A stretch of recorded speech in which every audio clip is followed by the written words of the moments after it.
Dan, and things have quieted down just a little bit here in our gorgeous skyline by our studios in Doha. But let me tell you, it was nothing short of a party today for Costa Rica, as well as Morocco's fans who were just in the streets celebrating two shock and iconic wins for them today. I've got Nedum back with me, and our Pablito Zavaleta has joined us as well. Nedum, we were watching that Costa Rica match, and really and truly, after what we saw of them up against Spain, and then knowing that Japan took care of business with Germany, we didn't expect this win at all, did we? So how did they go about getting it?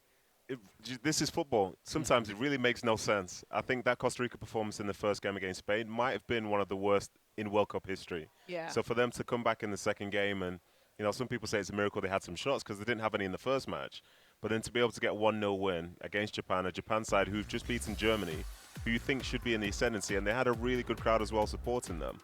It does feel like a shock, but credit to them, because as soon as they're written off, here we go to get the result, and now they'll feel they can get something in that last game, and then somehow the team that loses 7-0 in the first game might just be in the round of 16. Yeah. I mean, imagine that Costa Rica doing what the USA, what Canada, and what Mexico have not been able to do yet, and that is get a win for CONCACAF. We know that Nedum loves him some CONCACAF wins. Yes. Of course, Pablo is coming from CONMEBOL, but this is a great story, Pablo.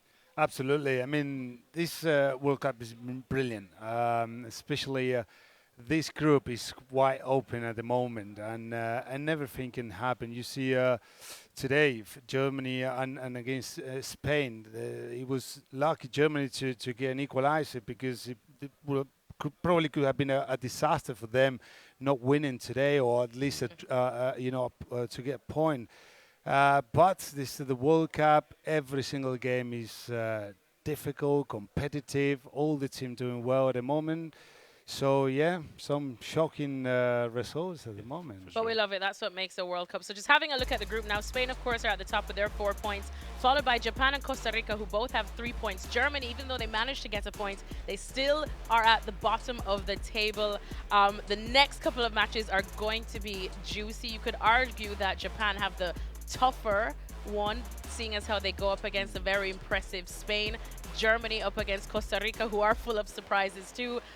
Who's getting out of this group, guys? I think somehow it can still end up being Spain and Germany, but literally anything's on the table. I think when you look at the fact that, say, Japan needs to win to qualify, but then so does Spain, because Spain could fall out of this somehow, I believe. Ooh. And then for the Germans, there they are, Germany at the bottom of the table with a game to go. Yeah. For them, they'll see it as a favourable draw to be playing against Costa Rica in that last match. But they still have an eye on the other game to see how that's going to go for them. But I'm taking Germany.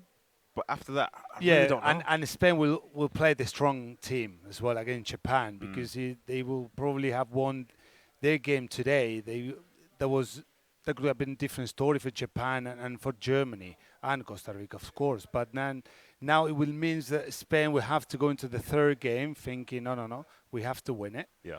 And of course, that is good news for Germany. So still Spain and Germany? Yeah, I think so, yeah.